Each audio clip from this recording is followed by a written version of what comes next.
زێدەبوونا ێریشên Tirkiye li dijî navçeyên Hesedê ji aliyekî ve ûşandina hêzên Sûriyê bo derdora Idlibê ji aliyekî din ve hiştine ku careke din egera operasyoneke Tirkiye li dijî Hesedê an jî operasyoneke artêşa Sûriyê li dijî opozisyonê bikeve rojevê.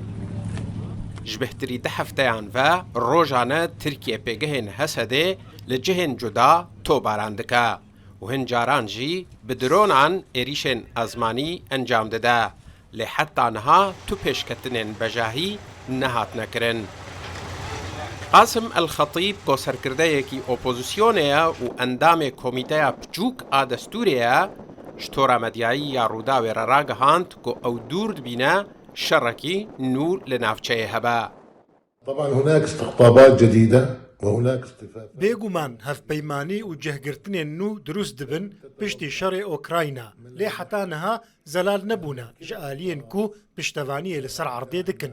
Çi ew hêzên ku hevpeymaniya navdewletî yan jî Amerîka piştevaniya wan dike yan jî hêzên rejîmê ku Rûsya û Îran piştevaniya wan dike yan jî ewa ku navê artêşa niştîmanî lê têkirin ku Tirkiye piştevaniya wê dike û wê fînanse dike. Lewma ez dûr dibînim ku hîç êrişek bejahî bo serwan herêman hebe yan jî guhartina nexşeya serbazî bêkirin. Ji aliyê xwe ve hêzên Hesedê amadebaşiya xwe ji bo rûbirûbûna êrişa Tirkiye ragihandine.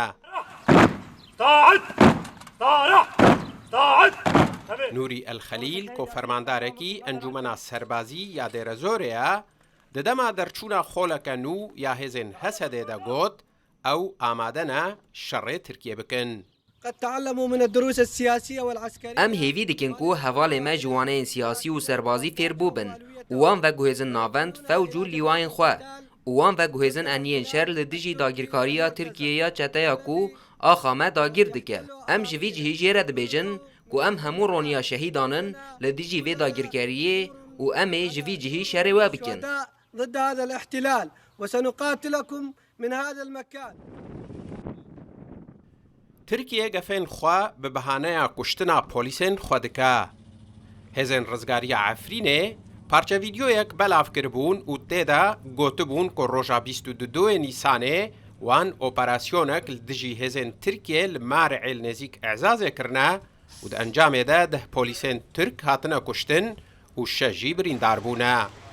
Lê rêveberên avenda ragihandina Hesedê ragihandibû ku ew wan hêzan û karê wan nas nakin. Li gorî daxuyaniyeka Wezareta Berevaniya Tirkiye ku roja 29 Nîsanê hatiye belavkirin, 6 şervanên Hesedê li ser destê artêşa Tirkiye jiyana xwe ji dest dane. Lê Hesedê tu daxuyanî di vê derbarê de nedane. Hüseyin Umer, Rûdaw.